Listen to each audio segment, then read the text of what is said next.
哇！第15屆全運會仲有1個禮拜就開始啦，當中裏邊有一個單車比賽咧，港珠澳大橋發生嘅搭金巴，而港車北上亦都會唔會有影響呢？屆全運會喺10月9號開幕，而當中裏邊咧有自行車中國移動杯公路比賽，而賽事喺11月8號嘅上午9點鐘開始，預計下午2點半會結束，所以喺11月8號嘅上午6點鐘至到中午嘅12點鐘，港車北上嘅預約申請咧將會暫停嘅。預約嗰日嘅下午時段咧，港車北上嘅駕車人士啦，喺臨時管控結束後咧，預計下午嘅12點半咧先至能夠可以進入香港口岸嘅出境車輛通關廣場。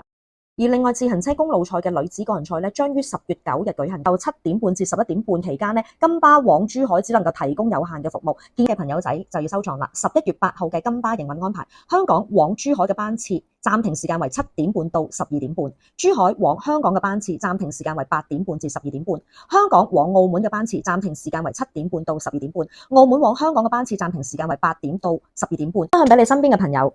如果喜歡我分享，可以關注我。